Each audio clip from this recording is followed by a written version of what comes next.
Sometimes life has a way of keeping secrets buried until the moment you're ready to find them.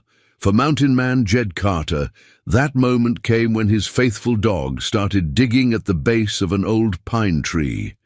What Boone uncovered was an iron door built right into the living wood. Inside, Jed found crates filled with weapons and gold, all marked with the symbol of the company that had destroyed his family years ago. The same men who had burned his father's land and called him worthless had been hiding their crimes in his own backyard. Now Jed faced a choice that would change everything. But what was he willing to sacrifice for justice? Before we jump back in, tell us where you're tuning in from, and if this story touches you, make sure you're subscribed, because tomorrow I've saved something extra special for you. Jed Carter had lived through 58 winters in these mountains, and every scar on his weathered hands told a story worth remembering. His cabin sat tucked into a grove of ancient pines, 3 miles from the nearest road and a lifetime away from the complications of civilized folk. The morning mist clung to the valley below as he stepped onto his porch, coffee steaming in the cool air. Watching Boone nose around the woodpile with the enthusiasm of a dog half his age. Boone was a blue-tick coonhound with more sense than most people Jed had known. 8 years they'd been companions now, ever since the pup had wandered into his camp, half-starved and looking for someone who understood the language of silence. The dog had grown into a fine hunting partner, with a nose that could track a wounded deer through 3 counties and loyalty that ran deeper than blood. The cabin itself was nothing fancy. 2 rooms, a stone fireplace, and windows that faced east to catch the morning sun. Jed had built it with his own hands after returning from Vietnam, using timber he'd cut and seasoned himself. Every log had been placed with care, every joint fitted tight against the mountain weather. It was honest work, the kind his father had taught him before the world went sideways. Thomas Carter had been a man of substance once, owner of 200 acres of prime mountain land that had been in the family since his grandfather's time. The property stretched along Whisper Creek, taking in some of the finest timber and grazing land in the county. Wild turkey nested in the oak groves, deer trails crisscrossed the meadows, and the creek ran clear and cold year-round. It should have been Jed's inheritance, should have been the foundation for his own family someday. Instead, it had all gone up in smoke on an October night in 1978. The fire had started in the barn, or so the investigators claimed. Faulty wiring, they said, though Thomas Carter had rewired that barn himself just 2 years prior. The flames spread to the house before the volunteer fire department could respond, and by morning, nothing remained but ash and the stone foundation that still stood like broken teeth against the skyline. Insurance money had been tied up in legal battles for years. The family's savings had dwindled away, paying lawyers and temporary housing. Thomas Carter, once a proud man who stood straight as a lodgepole pine, had bent under the weight of loss until his spine curved like a question mark. He'd died 5 years later in a rented room above the hardware store in Cedar Falls, his heart giving out while he slept. Jed had been overseas when the fire happened, finishing his second tour in the jungle hell of Southeast Asia.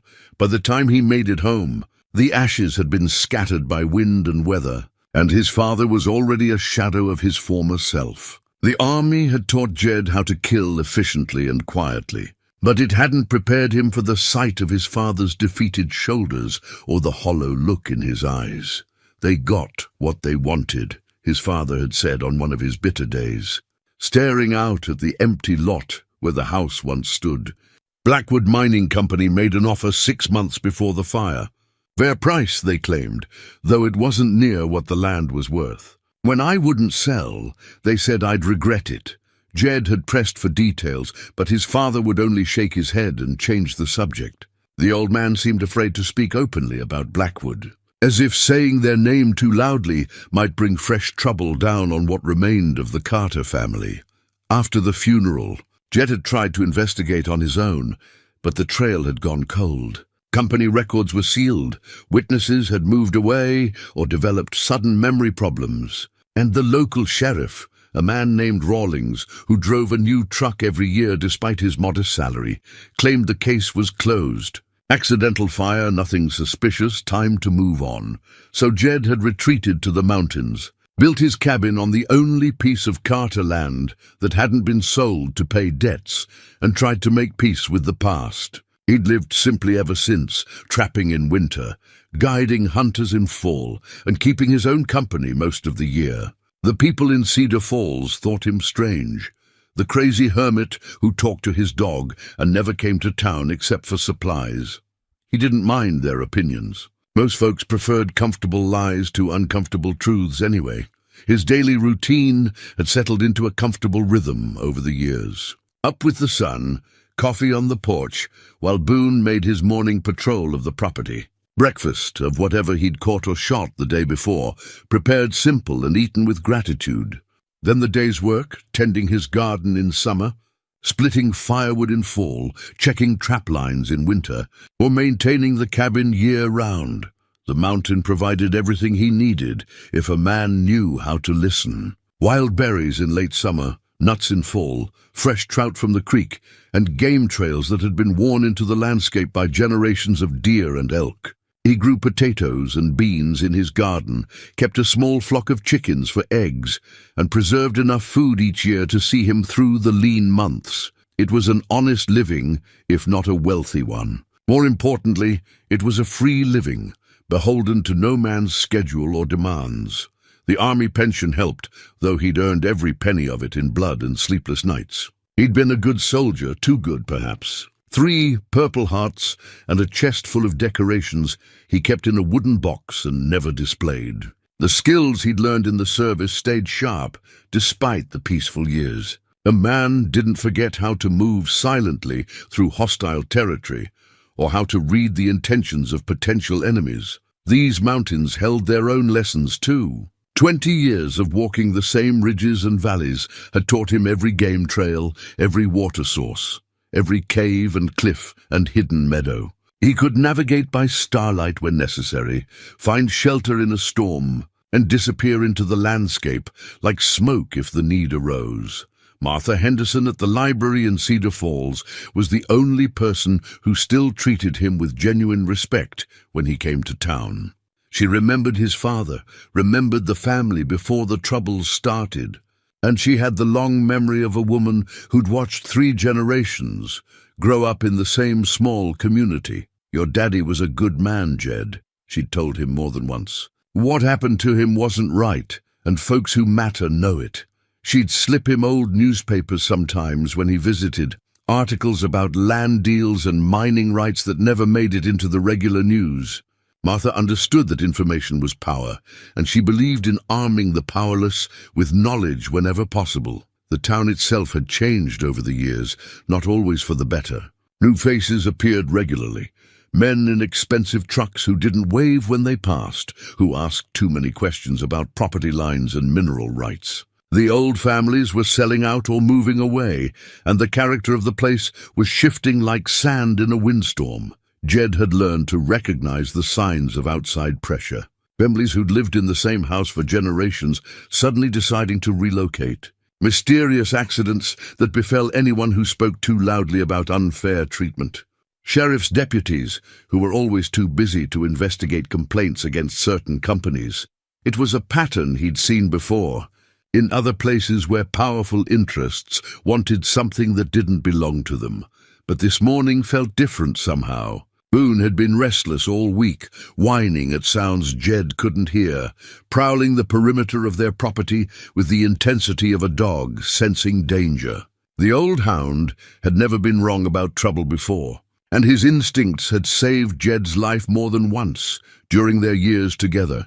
As Jed finished his coffee and prepared for another ordinary day, he had no idea that ordinary was about to become extraordinary. The iron door hidden in the heart of the pine tree was waiting, along with secrets that would change everything he thought he knew about his father's death and his family's destruction. Some doors, once opened, could never be closed again, and some secrets, once exposed to sunlight, would burn everything they touched. The morning sun had barely cleared the ridge when Boone's behavior took a sharp turn toward peculiar. instead of his usual patrol around the cabin's perimeter. The blue-tick hound made a beeline for the ancient pine that stood at the edge of Jed's property, a tree so massive it would take 4 men, holding hands to encircle its trunk. Jed had walked past that pine thousands of times in 20 years, but he'd never seen Boone pay it any special attention. Now the dog was digging frantically at its base, his claws scraping against something that rang metallic against the morning air. "What you got there, old boy?" Jed called, setting down his axe and walking over to investigate. Boone looked up with dirt on his muzzle and excitement in his amber eyes. He'd cleared away decades of fallen needles, moss, and forest debris to reveal something that had no business being there: the edge of an iron door, set directly into the living wood of the tree itself. Jed knelt beside his dog, running his weathered fingers along the metal surface. The door was heavy gauge iron, designed to last, with hinges that had been crafted by someone who knew metalwork. Rust had claimed the surface, but the structure underneath remained solid. Most puzzling of all, the tree had grown around the door's frame over the years, incorporating it into the very fabric of its trunk. "How long you been hiding here?" Jed murmured, more to himself than to Boone. The hinges protested with a screech that sent birds scattering from nearby branches, but the door swung open to reveal a hollow space carved into the heart of the pine. The cavity was larger than seemed possible, extending deep into the tree's interior, lined with what appeared to be metal sheeting to prevent decay. Jed retrieved a flashlight from his cabin and returned to peer into the hidden chamber. What he saw made his blood run cold. Wooden crates were stacked floor to ceiling, each one marked with a symbol he recognized all too well: the stylized mountain peak and crossed hammers of Blackwood Mining Company. The same logo that had been on the letterhead of the final eviction notice his father had received. The same mark that had haunted his family's last desperate months.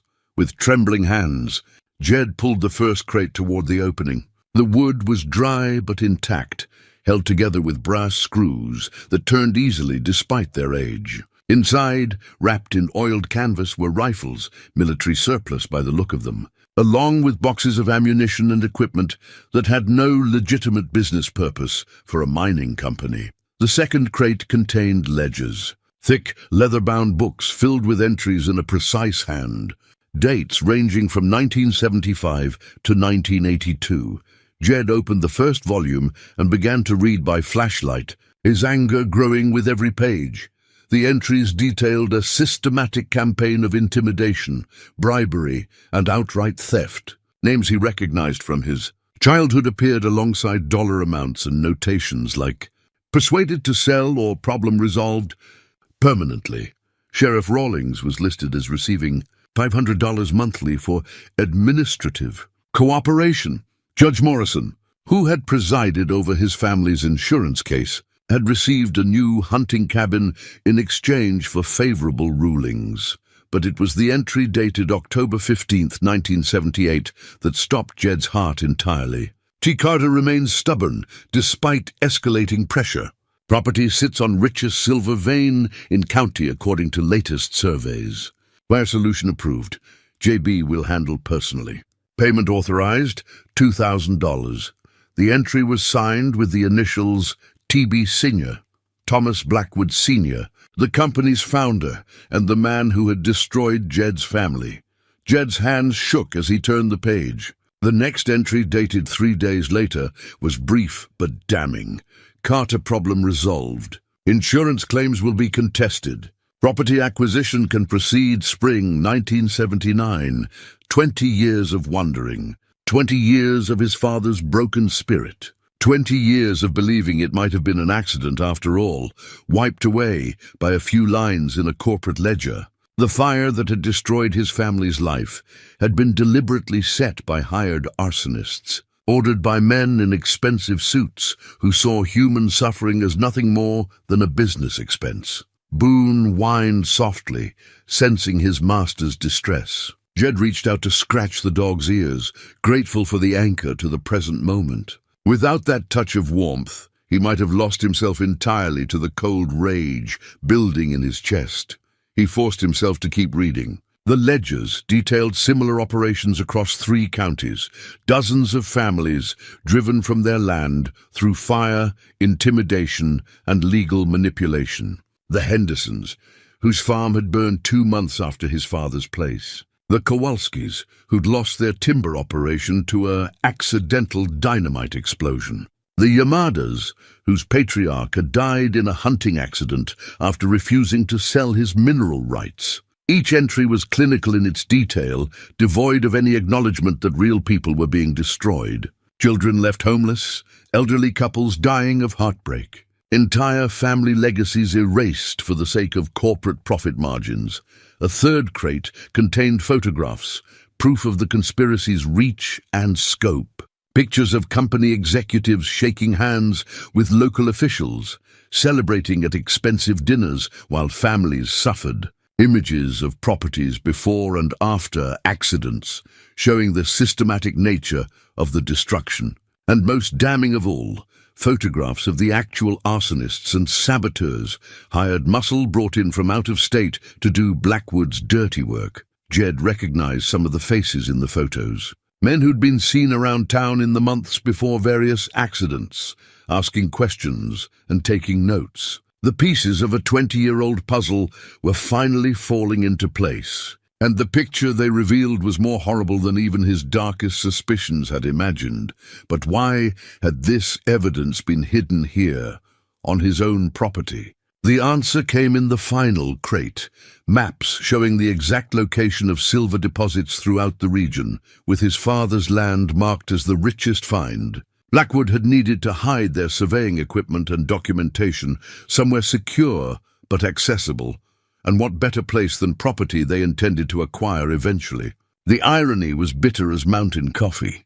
They'd hidden the evidence of their crimes in the very place where their primary victim's son would eventually build his life.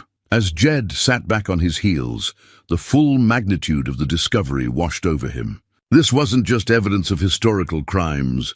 It was proof of an ongoing conspiracy. The dates in the ledgers extended into the early 1980s, and there was no indication the operation had ended. If anything, the sophisticated hiding place suggested Blackwood intended to retrieve this material eventually. Boone nuzzled against his shoulder, offering wordless comfort. The dog had always been sensitive to human emotions, and right now he could sense the storm of grief and fury raging in his master's heart. For 20 years, Jed had carried the weight of his father's defeat, the image of a proud man, reduced to shuffling through his final years with his head bowed in shame. Thomas Carter had died believing himself a failure, unable to protect his family's legacy from forces he couldn't understand or fight.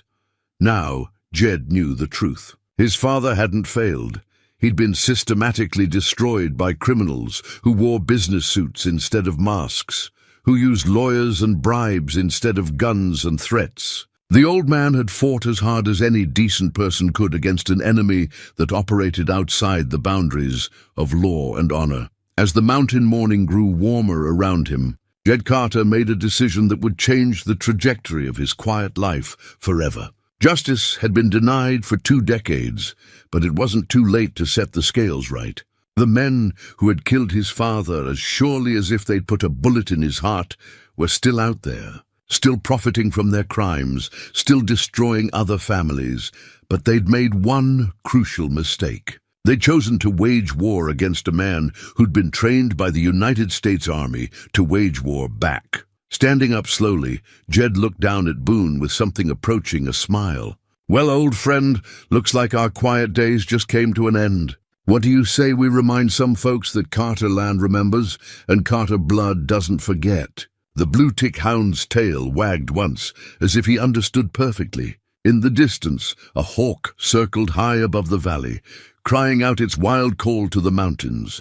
The sound echoed off the ridges like a battle cry, and Jed Carter felt something he hadn't experienced in 20 years, the fierce joy of having a righteous enemy to fight. Jed spent the rest of that first day carefully documenting everything he'd found, using an old Polaroid camera he'd bought years ago for tracking game patterns. Each page of the ledgers, every photograph, each piece of incriminating evidence was captured on film with the methodical precision his military training had drilled into him. If something happened to the originals, he'd need proof of what he'd discovered. The surveyor's map from 1977 proved to be particularly revealing. Spread across his kitchen table under the light of a kerosene lamp, the detailed topographical chart showed mineral deposits throughout the region with surgical precision. His father's land sat directly over the richest silver vein in 3 counties, a discovery that made the systematic destruction of the Carter family not just criminal, but coldly calculated. What struck Jed most was the dates. The survey had been completed in February of 1977, a full 18 months before the fire that destroyed his family's home. Blackwood Mining had known exactly what lay beneath Carter land long before they made their initial purchase offer, long before they escalated to intimidation, and long before they resorted to arson. His father had been doomed from the moment that silver vein was discovered. As darkness settled over the mountains, Jed found himself wrestling with a decision that would have seemed impossible just 24 hours earlier. The evidence in his possession was damning enough to bring down everyone involved in the conspiracy, but only if it reached the right hands. The question was whether those hands existed in a system that had been thoroughly corrupted by Blackwood. Money. Sheriff Rawlings was listed in the ledgers as receiving monthly payments until 1981. Judge Morrison had taken bribes in exchange for favorable rulings. Even the county prosecutor appeared in the records, his mortgage mysteriously paid off by an anonymous benefactor shortly after the Carter insurance case was dismissed. How far did the corruption extend? How many officials had been bought, and how many more had simply looked the other way when presented with evidence they didn't want to see? Boone lay beside the wood stove, watching his master pace the small cabin with patient eyes. The dog had been unusually calm since the discovery, as if he understood the gravity of what they'd uncovered and was waiting for instructions on how to proceed. "What do you think, old boy?" Jed asked, pausing to scratch behind the hound's ears. "Do we trust the system that failed Daddy, or do we handle this ourselves?" The question hung in the air like smoke from the fire. Jed had been raised to respect law and order, to believe that justice would eventually prevail if good people stood up and did the right thing. But he'd also lived long enough to understand that sometimes good people stood alone, and sometimes the right thing required more than faith in a corrupted system. His father's words came back to him, spoken during one of their last conversations before the old man's heart gave out. "I should have fought harder, son. Should have been more like you, willing to stand and face whatever came. Instead, I bent until I broke, and they got what they wanted anyway." Thomas Carter had died believing he'd failed his family, when the truth was that he'd been fighting an enemy that operated by rules he couldn't have imagined. Decent men didn't set fires to drive families from their homes. Honest businessmen didn't bribe judges and sheriffs to steal what couldn't be bought legally. His father had been defeated not by his own weakness, but by his inability to comprehend the depths of his enemy's corruption. Jed walked to the wooden chest where he kept his military decorations and documents. The Purple Hearts and Bronze Star meant less to him than the skills they represented. The knowledge of how to move unseen, how to gather intelligence, how to strike at an enemy's weak points while protecting his own vulnerabilities. Vietnam had been a different kind of war, fought in jungles against an enemy that blended into the civilian population. But the principles remained the same. Know your enemy, control the battlefield, and never engage unless you had a clear advantage. As he studied the surveyor's map by lamplight, Jed began to see the landscape with tactical eyes for the first time in 20 years. The hidden cache in the pine tree was just one location. There had to be others. A conspiracy this extensive would require multiple safe houses, weapons dumps, and communication centers. Boone suddenly raised his head, ears pricked at a sound Jed couldn't hear. The dog's body tensed, and a low growl rumbled in his throat. Outside, something was moving through the woods with enough noise to attract attention. Either someone who didn't know how to move quietly, or someone who wanted to be heard approaching. Jed extinguished the lamp and moved to the window, peering through a gap in the curtains. A flashlight beam bobbed through the trees, heading directly toward his cabin. One person moving at a steady walking pace, making no effort at concealment. The visitor knocked on the door 3 times, paused, then knocked twice more. A pattern Jed didn't recognize, but which suggested familiarity with rural protocols for approaching an armed man's home at night. "Mr. Carter," called a woman's voice. "It's Martha Henderson from the library. I need to speak with you about something important." Jed considered his options quickly. Martha had always been trustworthy, but she'd never visited his cabin before, especially not after dark. Still, her voice carried genuine urgency, and if anyone in town might have information relevant to his discovery, it would be the librarian who kept track of everything that happened in Cedar Falls. He opened the door cautiously, keeping one hand near the hunting knife on his belt. Martha Henderson stood on his porch, looking unusually nervous, a canvas bag clutched in her weathered hands. "Martha, this is unexpected. May I come in? What I have to tell you isn't safe to discuss in the open." Once inside, with the door closed and curtains drawn, Martha settled into the chair near the fire while Boone sniffed her boots with friendly recognition. She'd always been kind to the old hound during their library visits. "I've been wondering when you'd find it," she said without preamble. "That cache in the old pine tree. Been watching for 20 years, waiting to see if you'd stumble across what your daddy suspected was hidden on your land." Jed felt the world shift slightly under his feet. "You knew about the cache?" "Suspected. Your father came to me 3 weeks before he died, asking me to research property records and mining claims going back to the 1870s. He'd found some inconsistencies that worried him, but he was too sick to investigate properly." Martha opened her canvas bag and pulled out a manila folder, thick with documents. "He made me promise that if anything happened to him, I'd give this to you when the time was right. And you think the time is right now?" Martha's eyes were steady and serious in the firelight. "I think the time was right 20 years ago, but you weren't ready then. Tonight, looking at your face, I can see that something's changed. You've found what he suspected was there, haven't you?" Jed nodded slowly. "More than suspected. Proof enough to hang them all." "Good." Martha's voice carried a satisfaction that surprised him. "Then maybe we can finally give your father the justice he never lived to see."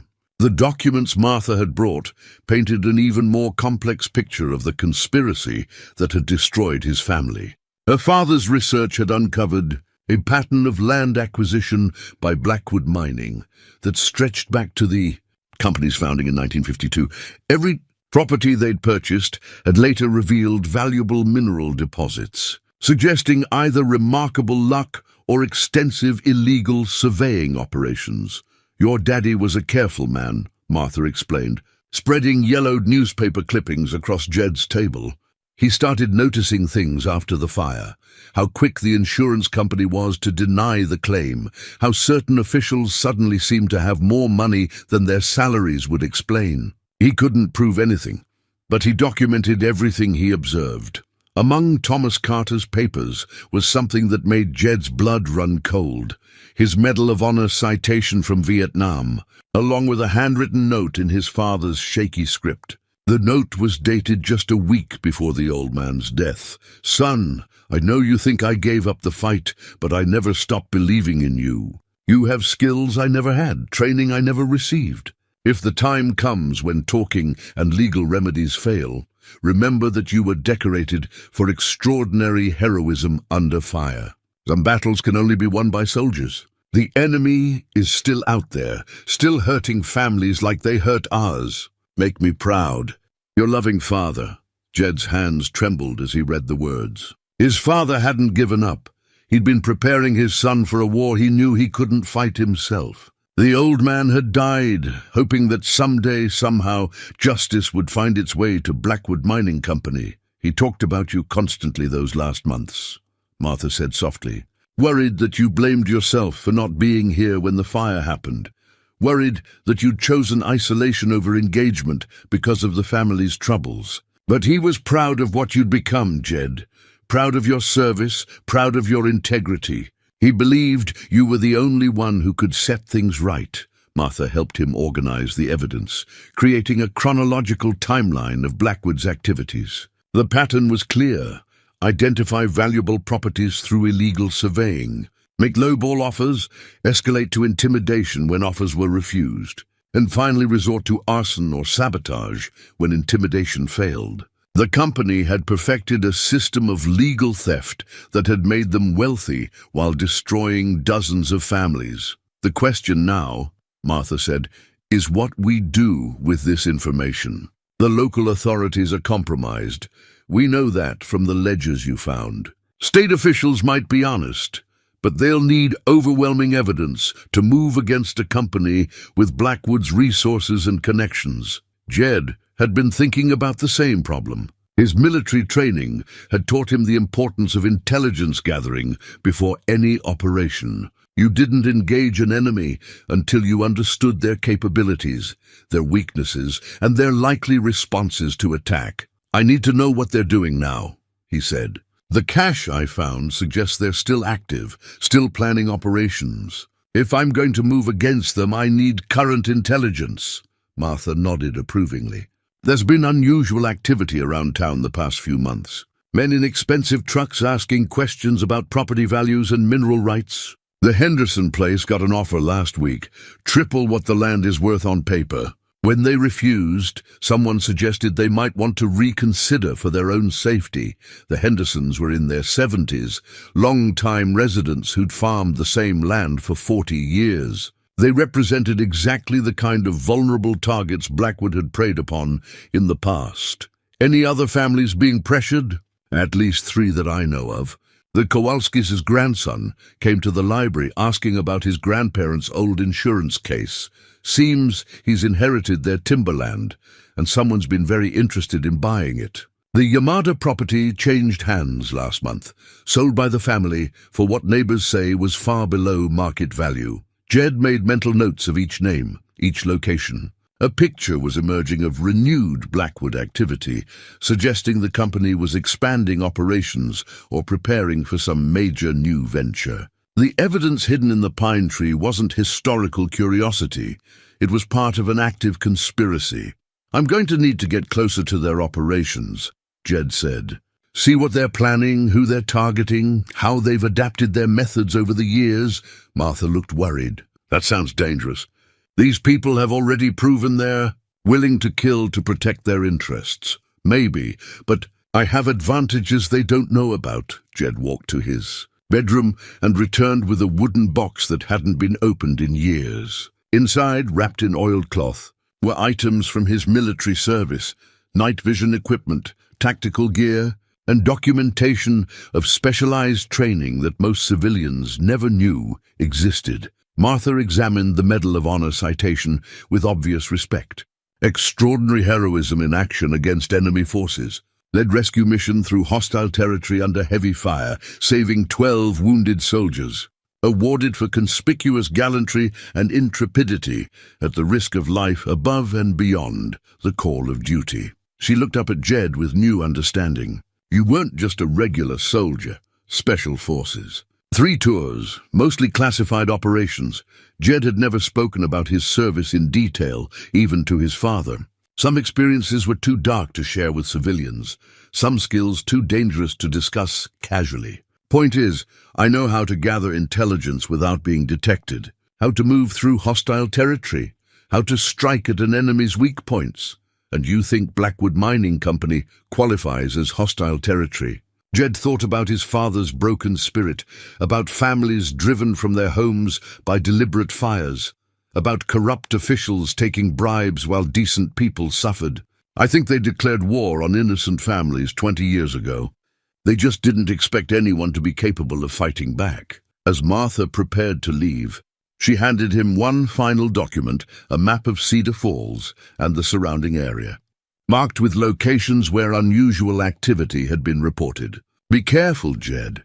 Your father spent his last years hoping for justice, but he wouldn't want it to cost you your life. After she left, Jed sat by the fire studying the map, while Boone dozed at his feet. Red marks indicated properties recently sold under suspicious circumstances. Blue marks showed locations where Blackwood representatives had been seen. Green marks identified families currently being pressured to sell. The pattern suggested a coordinated campaign, with Cedar Falls as the center of operations. If Blackwood was planning something major, this sleepy mountain town was ground zero. Jed Carter had spent 20 years avoiding conflict, choosing solitude over confrontation. But some fights chose you whether you wanted them or not. His father had died believing justice was impossible. Tomorrow, Jed would begin proving him wrong. 3 days of careful reconnaissance had revealed more about Blackwood's current operations than Jed had expected to learn in a month. Moving through the mountains with the silence his special forces training had made second nature, he'd discovered something that changed everything. The conspiracy wasn't just alive, it was preparing for its biggest operation yet. Hidden among the equipment in the pine tree cache was a military-grade radio communication device. Still operational after all these years, Jed had initially dismissed it as obsolete technology, but curiosity had led him to power it up using a portable battery pack. To his amazement, the frequencies were still active. The radio crackled to life during his second evening of monitoring, voices discussing logistics and timelines with the casual efficiency of men accustomed to coordinating complex operations. What he heard made his blood run cold. Base-to-field units confirming timeline for Phase 3 operations. Target properties have been identified and approached. Resistance level assessed as minimal for most locations. Field Team Alpha reporting. Henderson property owners remain non-compliant despite escalating pressure. Recommend implementation of standard protocols within 48 hours. The voice that responded carried authority and cold calculation. Understood, Alpha. You're authorized for full measures if they refuse final offer. Make it look accidental, house fire, electrical malfunction. Same as the Carter operation in '78. Jed's finger tightened on the radio as he recognized the voice. It was older now, roughened by years and whiskey, but unmistakably the same man who'd spoken at his father's funeral with false sympathy, Thomas Blackwood, Jr. Son of the company's founder. Copy that, Control. What about the other properties on the list? Kowalski grandson seems more reasonable than his elders were. Apply standard financial pressure first. Escalate only if necessary. The Yamada land is already secured. Focus primary effort on clearing the Henderson obstacle. Their property is central to the new mining corridor. Jed listened with growing horror as the voices discussed human lives like business assets to be liquidated. The Hendersons, married for 52 years, were being marked for death simply because they wouldn't sell their farm. It was his father's story repeating itself, with the same players using the same methods, but this time, someone was listening who had the skills to fight back. Field Team Beta, report on Carter property surveillance. Jed's breath caught. They were watching his land. Negative activity control. Hermit maintains usual routine. Hunting, gathering firewood, trips to town for supplies. No indication he's aware of legacy cache location. Recommend continued monitoring, but minimal intervention unless situation changes. Agreed. Carter's been isolated for 20 years, poses no credible threat to operations. Focus resources on active obstacles. The dismissal stung, but Jed recognized it as a tactical advantage. His enemies saw him as a broken old man living in the woods, irrelevant to their modern schemes. They had no idea they were being hunted by someone trained to eliminate threats much more dangerous than corrupt mining executives. Over the next 48 hours, Jed used every skill his military service had taught him. He mapped Blackwood's communication patterns, identified key personnel, and located their temporary operational base. A hunting lodge 20 miles north of Cedar Falls, purchased quietly 6 months earlier through a shell corporation. The lodge sat in a remote valley, accessible only by a winding dirt road that would be easy to monitor and control. perfect for coordinating illegal activities away from prying eyes, but also perfect for someone who needed to observe those activities without being detected. Jed spent a night hidden in the forest surrounding the lodge, watching through military-issue binoculars as Blackwood personnel came and went. The operation was larger than he'd anticipated. At least 15 men, with vehicles, communication equipment, and enough weaponry to outfit a small army. But size wasn't everything in warfare. A single, well-trained operator in familiar terrain could neutralize threats many times his own force strength, especially when those threats believed themselves secure from attack. The moral weight of what he was contemplating didn't escape him. These men weren't foreign soldiers in a declared war. They were American citizens, however corrupt their activities. But they were also murderers who'd killed his father as surely as if they'd shot him, and who were planning to kill innocent elderly people for the crime of loving their land. Some choices transcended legal niceties. On his third night of surveillance, Jed witnessed something that removed all doubt about the righteousness of his mission. A black sedan arrived at the lodge, carrying two men in expensive suits, Thomas Blackwood Jr. and another man Jed didn't recognize, but whose bearing suggested high-level corporate authority. From his concealed position, Jed watched through binoculars as the two executives met with the field team leaders. Maps were spread on a table, visible through the lodge's main window, locations marked with pins and annotations. Even at distance, he could see photographs of the Henderson farm, the Kowalski timber operation, and other properties marked for acquisition. But it was what happened next that sealed their fate in Jed's mind. One of the field team leaders held up a photograph, an elderly couple standing on their front porch, smiling at the camera with the innocence of people who'd never imagined they were being marked for death. The Hendersons, captured in what was clearly surveillance footage. Thomas Blackwood Jr. took the photograph, studied it for a moment, then casually dropped it into a wastebasket. The gesture was small, almost meaningless, but it revealed everything about how these men viewed human life. The Hendersons weren't people to them. They were simply obstacles to be removed, as impersonally as clearing trees from a construction site. Jed had seen enough. The return journey to his cabin took most of the night, but he moved through familiar terrain with confidence born of 2 decades' experience. Boone was waiting on the porch when he arrived, tail wagging but eyes alert to his master's grim mood. "We've got work to do, old friend," Jed said, scratching the dog's ears. "Bad men are planning to hurt good people, and somebody needs to stop them." Inside the cabin, Jed spread out everything he'd learned: radio frequencies, personnel counts, vehicle descriptions, operational timelines. The picture that emerged was of a sophisticated criminal organization that had operated with impunity for decades. Protected by corruption and confident in their invulnerability, they were about to discover that some mountains had longer memories than others, and some debts could only be paid in blood. The war that had claimed his father's life and his family's legacy was finally going to have its reckoning. The morning light filtering through his cabin windows found Jed Carter sitting at his kitchen table, staring at a yellowed envelope he'd never opened. His name was written across it in his father's careful script, along with instructions that had kept it sealed for 5 long years, to be opened only if justice becomes possible. His hands shook slightly as he broke the seal. Inside was a letter dated 3 days before his father's death, written in the trembling handwriting of a man whose body was failing, but whose spirit remained unbroken. "My dear son, if you're reading this, then God has finally provided you with the means to finish what I couldn't. I pray it hasn't come too late to save other families from the fate that befell ours. I need you to know the truth about what happened, not just the facts you'll find in corporate ledgers or legal documents, but the human cost that those cold records can never capture. The night our house burned, your mother's garden was in full bloom. She'd spent 3 summers coaxing roses to grow in mountain soil, talking to them like children, celebrating each new bud like a personal victory. 20 years later, I can still smell those roses burning. I failed her, son.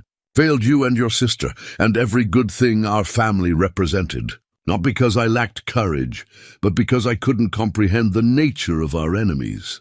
I kept believing that reason would prevail, that justice would find a way, that good men would recognize evil when it showed its face. I was wrong about all of it.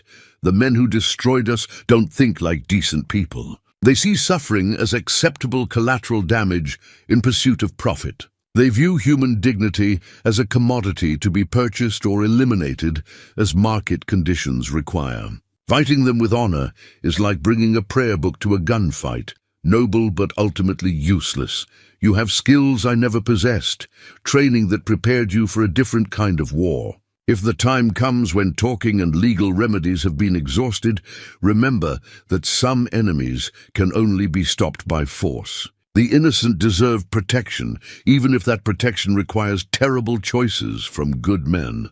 I know what I'm asking of you. I know the burden I'm placing on your conscience, but I also know the character of the man you've become, and I believe you're strong enough to bear it. Be the man I couldn't be, son. Be the hero our family needed 20 years ago. There are others who suffered as we did. The Hendersons lost their oldest boy to a hunting accident after they refused to sell their timber rights. The Kowalski's grandfather died in what was ruled a heart attack, but I saw the fear in that old man's eyes at the hardware store 3 days before. Someone had threatened him. The Yamada family left town suddenly after their barn was dynamited. Officially ruled an insurance fraud investigation, but never resolved.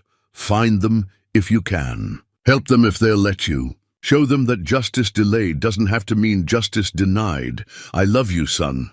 I'm proud of the man you are, and sorry for the choices I'm forcing you to make. When this is over, when the accounts are settled, know that your old father rests easier because his boy had the strength to stand up when it mattered. Your loving father. Thomas Carter, P.S. Check the foundation stones of the old house. Not everything was lost in the fire. Jed had to stop reading twice, overcome by emotions he'd kept buried for years. The letter revealed not just his father's final wishes, but the depth of guilt and regret the old man had carried to his grave. Thomas Carter had died believing himself a coward, when the truth was that he'd been a decent man trapped in an indecent situation. But the postscript intrigued him. The foundation stones of the family house still stood where the fire had left them, overgrown with weeds and marked by 20 years of weather.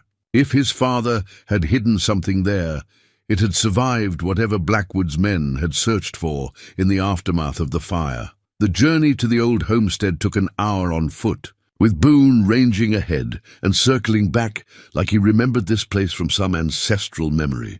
The foundation stones were exactly where Jed remembered them, arranged in a rectangle that had once supported his childhood home. Blackberry vines had claimed most of the interior space, but the stones themselves remained solid and unmoved. Following his father's cryptic instruction, Jed began examining each foundation stone carefully. The third stone from the northeast corner had been subtly modified. A small cavity carved into its base, sealed with concrete that matched the original work perfectly. Only someone who knew what to look for would have noticed the alteration. Inside the cavity, wrapped in oiled leather and protected from decades of mountain weather, were documents that made Jed's discovery in the pine tree seem incomplete by comparison. His father had been more than a victim. He'd been an investigator, documenting Blackwood's crimes with methodical precision. Bank records showed suspicious payments to local officials spanning 15 years. Photographs captured meetings between Blackwood, executives and men who were later hired for security consulting. Most damning of all were recorded. Conversations his father had apparently worn a wire during his final encounters with company representatives, preserving their threats and admissions of guilt on magnetic tape. One conversation, dated a week before the fire, was particularly chilling. Thomas Carter, I know what you're planning. I have evidence of what you did to the Hendersons, to the Kowalskis. You think burning my house will silence me, but I've hidden proof where you'll never find it. Unknown voice. Old man, you don't understand what you're dealing with. We've been patient because we hoped you'd see reason, but patience has limits. Accidents happen to stubborn people. Thomas Carter. My son was decorated for heroism in Vietnam. If something happens to me, he'll come looking for answers. You really want to make an enemy of someone trained to kill? Unknown voice. Your boy's been hiding in the mountains for years, too scared to face normal society. He's not a threat to anyone, least of all us. Besides, who says he has to survive long enough to ask questions? The threat against his own life, recorded 25 years ago, sent ice through Jed's veins. They'd been planning to eliminate him along with his father, but his military service overseas had complicated their timeline. By the time he returned, they'd decided he was broken enough to pose no threat. They'd been wrong about his character then, and they were wrong about his capabilities now. Among the final documents was a list of names. Other families who'd been destroyed by Blackwood over the decades, along with current addresses for surviving members. His father had spent his last years trying to build a network of victims who might someday find the strength to seek justice together. The weight of responsibility settled on Jed's shoulders like a familiar pack. This wasn't just about avenging his own family anymore. It was about honoring every victim, protecting every future target, and ensuring that the cycle of corruption and violence finally came to an end. As he walked back toward his cabin, carrying his father's legacy of evidence and determination, Jed Carter felt something he hadn't experienced since returning from war. The clarity that comes from having a mission worthy of any sacrifice. The blood test results arrived on a Thursday morning that would forever divide Jed's life into before and after. He'd submitted the sample 3 weeks earlier, driven by a nagging inconsistency in his father's medical records that had been hidden among the documents in the Foundation cache. The paperwork was routine medical history, except for one detail that hadn't made sense at the time. A note about paternity verification requested by patient dated 6 months before the fire. Why would his father have needed paternity verification for his own son? The envelope from the genetics laboratory sat unopened on his kitchen table for an hour, while Jed worked up the courage to face whatever truth it contained. Boone sensed his master's tension, pacing restlessly around the cabin and whining softly at the delay. When he finally tore open the results, the world shifted on its axis. DNA analysis report. Comparative paternity testing indicates 99.7% probability that submitted samples share paternal lineage. Subject A, J. Carter, and Subject B, T. Blackwood Jr., show genetic markers consistent with half-sibling relationship. The paper slipped from Jed's fingers, fluttering to the floor where Boone sniffed it curiously. Half-siblings. He and Thomas Blackwood Jr. were half-brothers, sharing the same biological father, which meant Thomas Blackwood Sr., the man who'd ordered the destruction of the Carter family, had been Jed's father. The implications crashed over him like an avalanche. His mother's frequent visits to town during the early years of her marriage. His father's sometimes distant behavior toward his only son. The way Thomas Carter had sometimes looked at Jed with an expression that might have been love mixed with pain, as if seeing something in his face that didn't belong there, and most devastating of all, the realization that the fire that destroyed their family hadn't been purely about business. It had been personal revenge by a man who'd lost the woman he wanted to another, and who'd spent decades nursing his bitterness until it curdled into murderous rage. Jed staggered to his chair, trying to process the magnitude of the revelation. Everything he'd believed about his identity, his family, his enemy, all of it had been built on a foundation of lies. The blood that ran through his veins was the same blood that had ordered his father's, his adoptive father's, destruction. Thomas Carter had known. The paternity verification request proved it. In his final months, facing his own mortality, the old man had discovered the truth about his son's biological parentage. And yet he'd still written that letter asking Jed to seek justice against his own blood relatives. The moral complexity was staggering. How do you wage war against your own family? How do you seek justice against the sins of a father you never knew you had? But as the initial shock wore off, a deeper understanding began to take shape. Thomas Carter, the man who'd raised him, taught him right from wrong, shown him what honor meant, was his real father in every way that mattered. Biology was just genetics. Family was built from love, sacrifice, and shared values. Thomas Blackwood Sr. might have contributed half of Jed's DNA, but he'd forfeited any claim to fatherhood the moment he chose revenge over responsibility.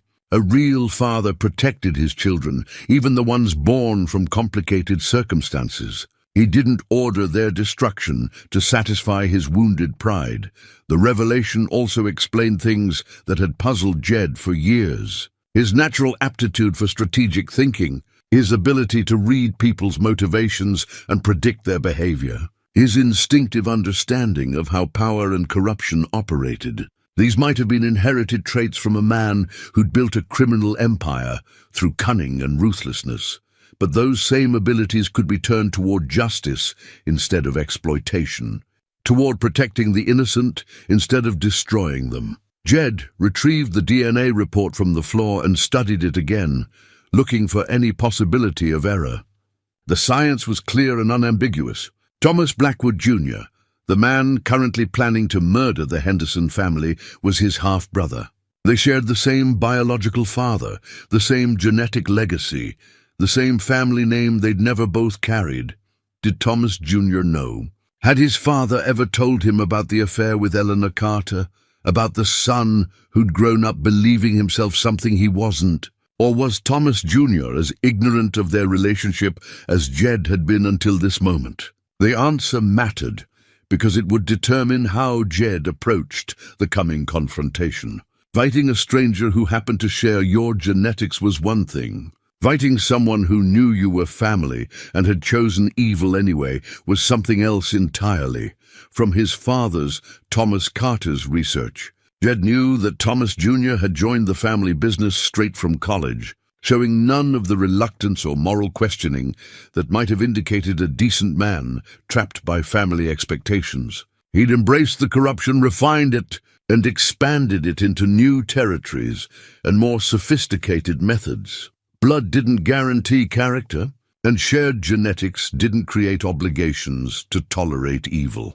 Jed thought about all the families Blackwood mining had destroyed over the decades. Elderly couples driven from their homes, children who'd grown up in poverty because their parents' land had been stolen, communities that had lost their foundations when local institutions were corrupted by Blackwood money.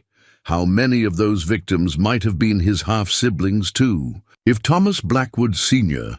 had been as indiscriminate in his affairs as he'd been in his business practices, the old man had clearly felt entitled to take whatever he wanted, whether it belonged to other men or not. The radio in the pine tree crackled to life, interrupting Jed's dark thoughts. He'd left it powered on to monitor Blackwood communications, and now familiar voices were discussing the final preparations for the Henderson operation. Control to Field Team Alpha. Timeline has been moved up.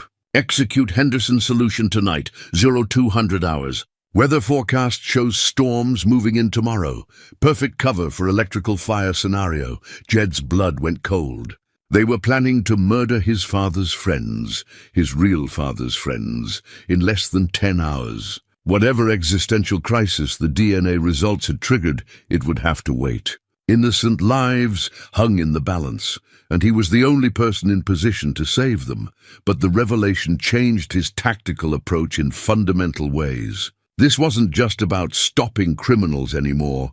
It was about confronting his own blood family and forcing them to face the consequences of decades of evil. The symbolic weight of that confrontation would matter as much as its practical results. Thomas Blackwood Jr. was about to learn that he had a brother, and that brother was going to teach him what justice looked like when it wore their father's face. As Jed began gathering his equipment for the night's work, he caught his reflection in the cabin window. For the first time he could see it, the resemblance he'd never noticed before. The strong jawline, the deep-set eyes, the stubborn set of the mouth. features he'd inherited from a man whose legacy was written in other people's blood. Tonight, he would begin writing a different legacy with that same blood, one that honored the man who'd raised him and protected the innocent people his biological family had marked for death. Some family reunions were written in fire and vengeance. This one would be no different. The helicopter's flight schedule lay spread across Jed's kitchen table like a military operations map, its precise timing and coordinates offering him the tactical advantage he needed for the confrontation that would define the rest of his life. According to the intercepted communications, Thomas Blackwood Jr. and his executive team would arrive at the mountain cache site tomorrow at 1400 hours, expecting to retrieve their hidden evidence before expanding operations into the next phase. They had no idea they were walking into a trap set by someone who'd inherited their founder's strategic mind but chosen to use it for justice instead of exploitation. Jed spent the evening hours preparing with the methodical precision his special forces training had drilled into him. Every piece of equipment was checked twice, every contingency planned for, every detail considered from multiple angles. This wasn't just about confronting his enemies. It was about ensuring that justice was served without innocent blood being spilled. The first priority was protecting the Henderson family from the assassination planned for tonight. Using his night vision equipment and moving through terrain he'd known since childhood, Jed positioned himself in the woods surrounding their farmhouse by midnight. The elderly couple had no idea death was coming for them, sleeping peacefully in the home they'd shared for 5 decades. At 01:30 hours, 2 vehicles approached the farm with headlights extinguished, parking a quarter-mile away in a grove of trees. 4 men emerged, carrying equipment that confirmed their arson intentions: accelerants, timing devices, and tools designed to make murder look like an accident. Jed let them get halfway to the house before making his presence known. The first man went down silently, struck unconscious by a tactical baton applied with surgical precision to the base of his skull.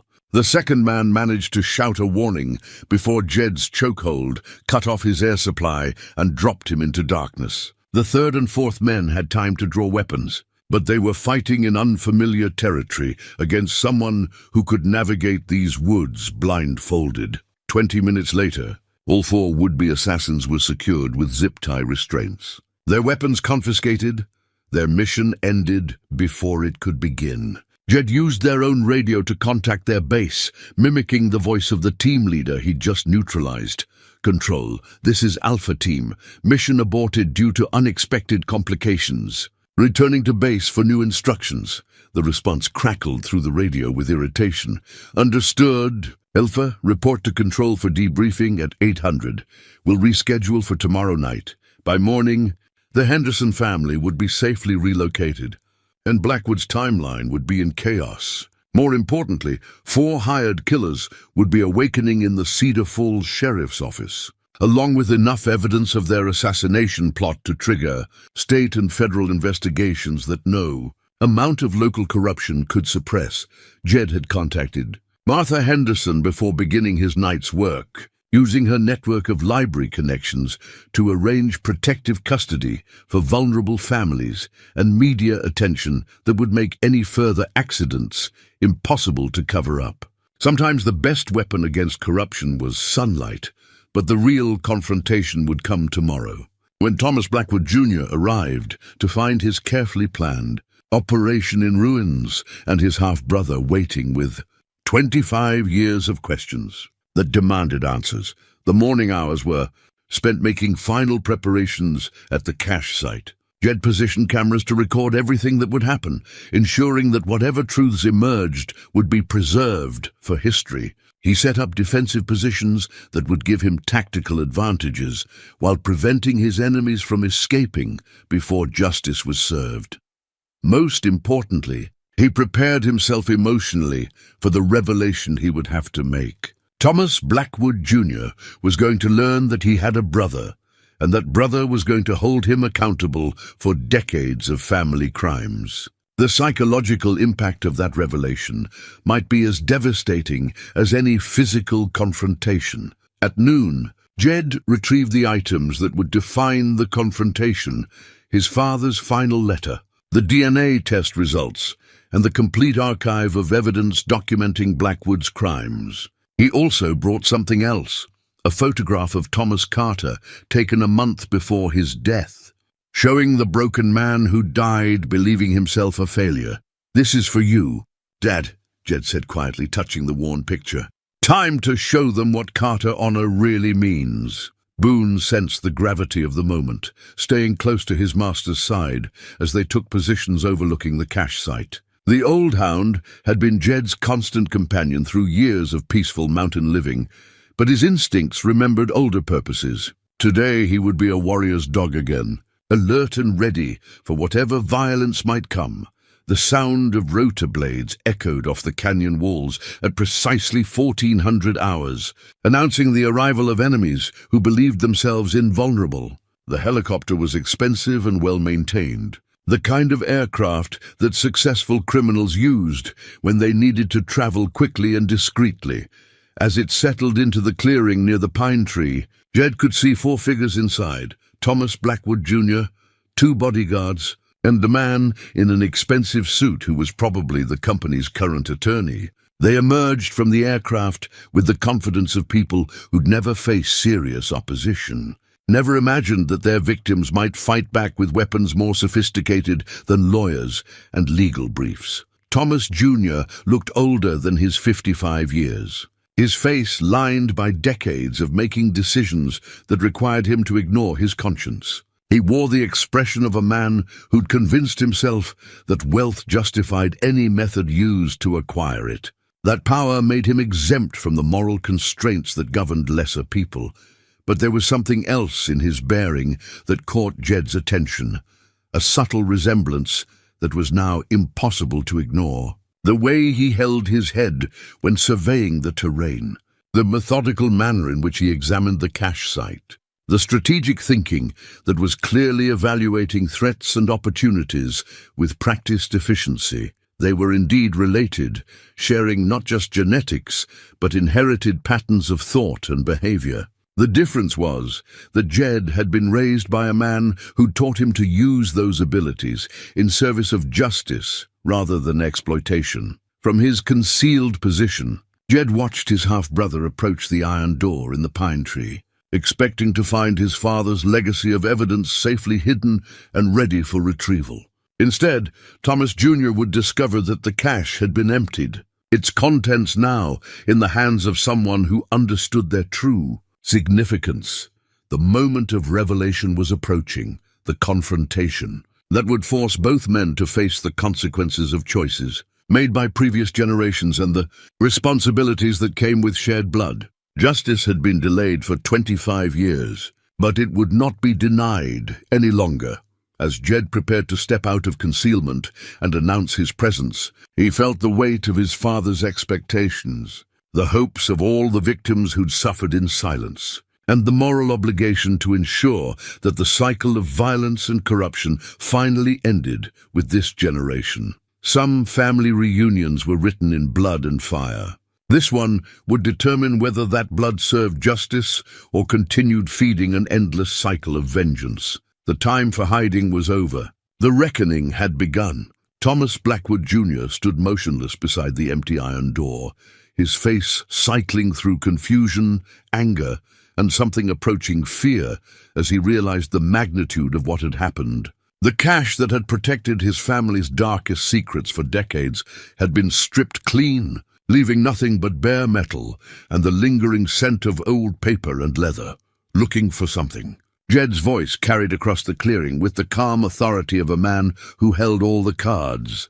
Thomas Jr. spun toward the sound, his bodyguards reaching instinctively for weapons that Jed had already accounted for in his tactical planning. From his position at the edge of the tree line, he had clear sight lines and multiple escape routes, while his enemies stood exposed in the open clearing with nowhere to hide. "Who the hell are you?" Thomas Jr. demanded, his voice carrying the bluster of a man accustomed to intimidating his problems into submission. "Name's Jed Carter. I believe you knew my father, The recognition that flickered across Thomas Jr.'s face was immediate and unmistakable. 25 years fell away in an instant, and he was looking at the son of the man his father had destroyed, the boy who'd grown into a threat they'd never anticipated. "Carter," he said slowly, as if testing the weight of the name. "The hermit from the mountain. We wondered when you might stumble across our little insurance policy." "Insurance policy?" Jed stepped into full view, letting them see that he was armed but not immediately threatening. "Is that what you call evidence of murder, arson, and systematic destruction of innocent families?"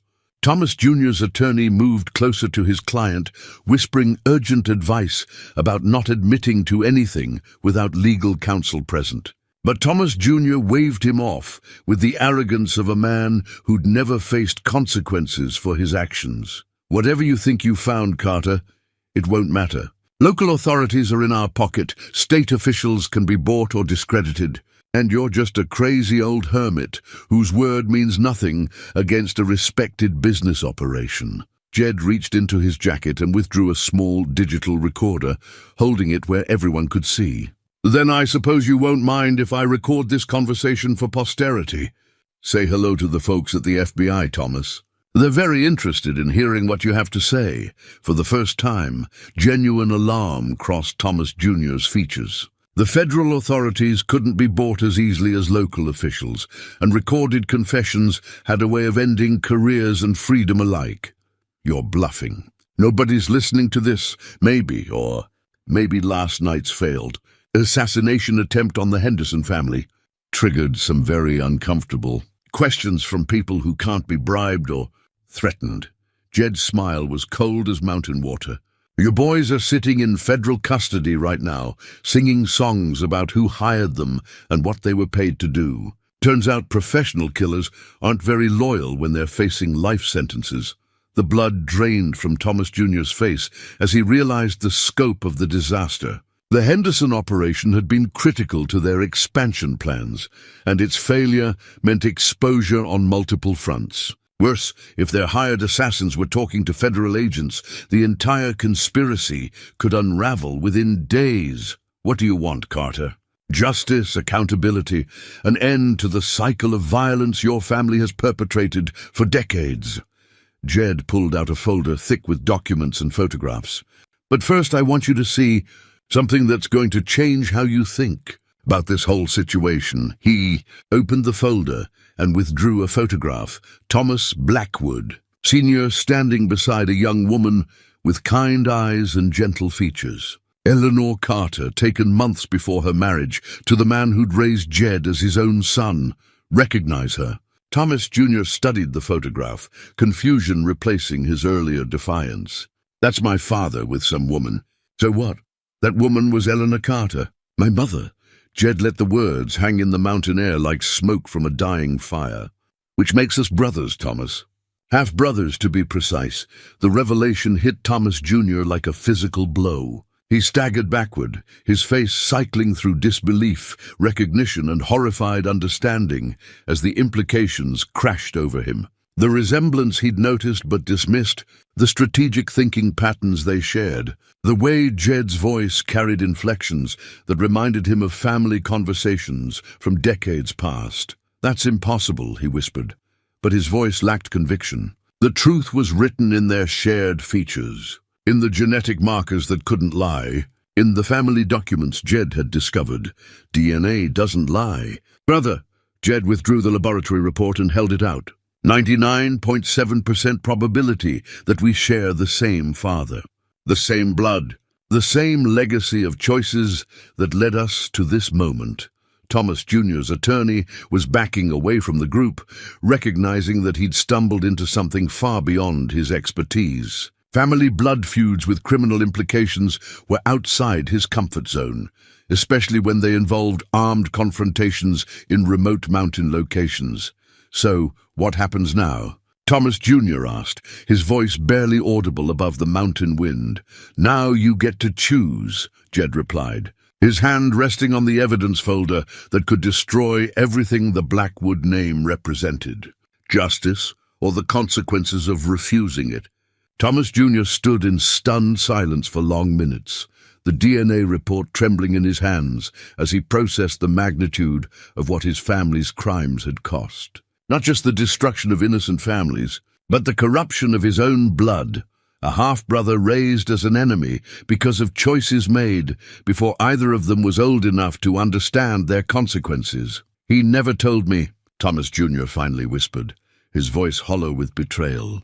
"All those years, all the stories about eliminating threats and removing obstacles, he never said one of those obstacles was his own son. Would it have mattered?" Jed asked, genuine curiosity mixing with the steel in his voice.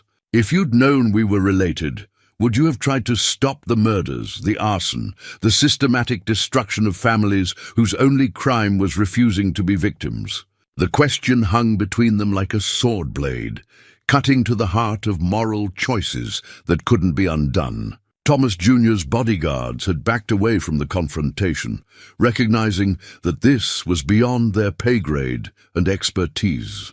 Even trained killers understood when they were witnessing something that transcended simple criminal activity. "I don't know," Thomas Jr. admitted, and the honesty in his voice was more damning than any lie could have been.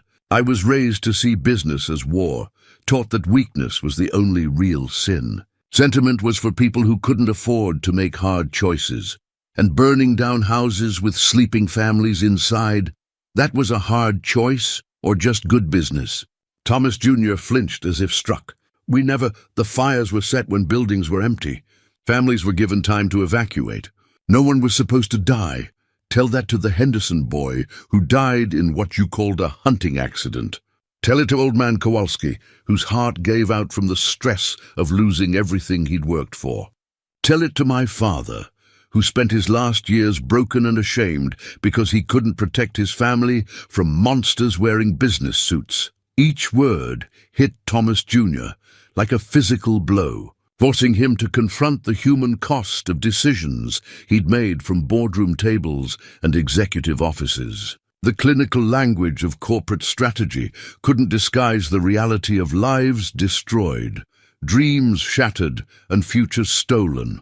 "What do you want from me?" he asked, his voice cracking with something that might have been genuine remorse. Jed opened another folder and withdrew a legal document, a comprehensive confession and restitution agreement that Martha Henderson had helped draft with assistance from federal prosecutors who'd been quietly building cases against corporate criminal enterprises. "I want you to sign this. Full confession to all criminal activities, complete cooperation with federal investigations, and financial restitution to every family your company destroyed. In exchange, you'll receive reduced charges and the possibility of parole before you die in federal prison." Thomas Jr. read through the document with the careful attention of a man who understood that his signature would end the life he'd known and begin a very different future. The confession was comprehensive, naming names and detailing operations that stretched back decades. Signing it would implicate dozens of co-conspirators and trigger the largest criminal investigation in the region's history. "And if I refuse, then the evidence goes to federal prosecutors anyway.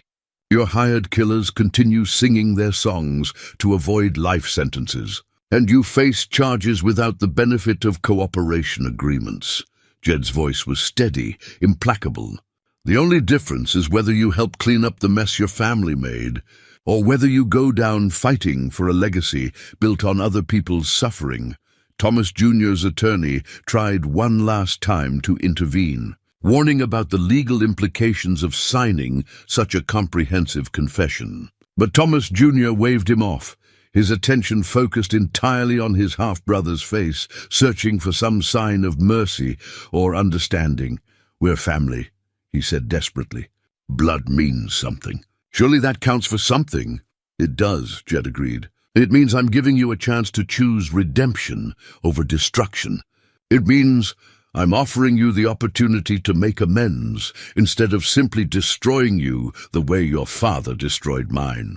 Blood means I believe you might have inherited something decent along with the capacity for evil." The mountain wind carried the scent of pine needles and approaching weather, a reminder that nature continued its cycles, regardless of human drama. Somewhere in the distance, a hawk cried its wild call, and both brothers looked up instinctively, drawn by the same inherited connection to the wilderness that had shaped their different paths. Thomas Jr. accepted the pen Jed offered and signed the confession with steady hands, each letter of his name closing the door on a criminal empire and opening the possibility of justice for its victims. When he finished, he looked up at his half-brother with something approaching relief. What happens now? Now we call the federal agents who've been waiting for this conversation, and you begin making amends for a lifetime of choices that can't be undone. Jed reached out and placed his hand on Thomas Jr.'s shoulder, the first gesture of kinship they'd ever shared. And maybe someday we figure out how to be brothers instead of enemies. The sound of approaching helicopters echoed off the canyon walls, carrying federal agents and the end of the Blackwood criminal legacy. Justice had finally come to the mountains, wearing the face of family and the promise of redemption. 6 months after the confrontation at the Pine Tree Cache, Jed Carter stood in the office of the Federal District Court in Helena, Montana, watching a judge sign the final restitution order that would return his family's land to Carter ownership after 25 years of exile. The new deed bore his name in crisp legal script, along with mineral rights that made him one of the wealthier men in 3 counties, a twist of fate that would have amused his father's sense of justice. The courtroom had been packed for weeks with victims and their families, watching as the largest criminal conspiracy in Montana's history was systematically dismantled. 43 individuals had been indicted on charges ranging from arson and murder to racketeering and federal conspiracy. The evidence Jed had preserved, combined with Thomas Jr.'s cooperation, had triggered investigations that reached into state capitals and corporate boardrooms across the region. Sheriff Rawlings had been among the first to be arrested, his decades of corruption finally catching up with him in the form of federal agents with wiretapped conversations and bank records showing bribes totaling more than $200,000. Judge Morrison had resigned in disgrace rather than face trial, his judicial pension forfeited and his reputation destroyed by revelations of the hunting cabin he'd accepted in exchange for favorable rulings. But the most satisfying moment had come 3 months earlier, when the Henderson family, alive and well thanks to Jed's intervention, had received a formal apology from Thomas Blackwood Jr., along with a check for $2 million in damages. The elderly couple had wept openly in court as they heard Thomas Jr. accept responsibility for decades of terror that had made them prisoners. In their own home, Thomas Jr. himself was serving a reduced sentence of 8 years in federal prison, his cooperation having earned him consideration that his victims had never received. Jed visited him once a month, awkward conversations between brothers who were still learning how to be family despite everything that had divided them. The therapist says, "I need to take ownership of my choices," Thomas Jr. had said during their most recent visit. "Not just the ones I made, but the ones I could have made differently if I'd had the courage to think for myself instead of following father's path." Jed had nodded approvingly. Prison had aged his half-brother, but also seemed to have freed him from the weight of expectations that had shaped his entire life. For the first time, Thomas Jr. was making decisions based on his own moral compass rather than corporate strategy. The restored Carter homestead sat on 200 acres of prime mountain land. But Jed had no intention of rebuilding the family house that had been destroyed so long ago. Instead, he'd established the Thomas Carter Memorial Foundation, dedicated to helping rural families fight corporate intimidation and protect their property rights. The foundation's headquarters occupied a modest building, constructed on the same site where his childhood home had once stood. Martha Henderson had agreed to serve as the foundation's first director, her decades of quiet research and community networking making her the perfect advocate for families facing the kind of pressures the Carters had endured. Her first initiative had been establishing a legal defense fund that provided free, representation to anyone being pressured to sell their land under suspicious circumstances. Your father would be proud, she'd told Jed at the foundation's dedication ceremony. He spent his last years hoping someone would have the strength to stand up to bullies with more money than conscience. Turns out he was raising that someone all along. The ceremony had drawn hundreds of people, victims of Blackwood's crimes, their families and supporters who understood that justice delayed was not always justice denied. Jed had spoken briefly about his father's legacy, about the importance of protecting communities from predators, who saw human dignity as just another commodity, to be bought or eliminated. But the most meaningful moment had come, when he'd unveiled a memorial stone listing all the families who had suffered under Blackwood's systematic campaign of terror. Each name was carved into Montana granite, ensuring that their stories would be remembered long after the corporate criminals were forgotten. Boone had aged considerably during the months of investigation and legal proceedings, but the old hound seemed to understand that their mission was complete. He spent his days contentedly patrolling the restored property, no longer searching for hidden threats, but simply enjoying the peace that comes from a job well done. Jed had retired from active involvement in the Foundation's operations, content to let younger people carry forward the work, while he returned to the quiet mountain life he'd always preferred. The difference was that his solitude was no longer born from defeat or withdrawal from an unjust world. He'd proven that one person with courage and determination could stand against corruption and win, that justice was possible even when it seemed impossible, that family legacy could be redeemed by choosing honor over convenience. On quiet evenings, sitting on his porch with Boone at his feet, Jed sometimes read his father's final letter again, marveling at the old man's faith in his son's character. Thomas Carter had died believing himself a failure, never knowing that he'd raised exactly the kind of man needed to complete the fight he'd started. The mountains held their secrets more carefully now, watched over by someone who understood that some doors, once opened, revealed truths that demanded action.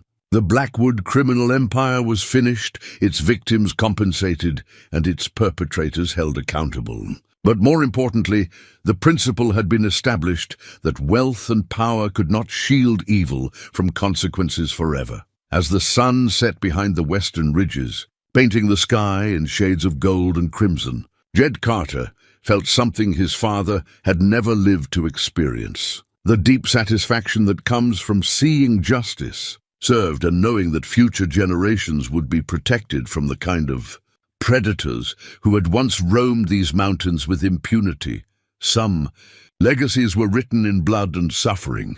Others were carved from courage and the determination to stand up when standing up mattered most. Jed had inherited both kinds of legacy, but he'd chosen which one to honor. The mountains remembered everything, and now they would remember that sometimes justice wore the patient face of a man who refused to let evil go unanswered. No matter how long the reckoning took to arrive,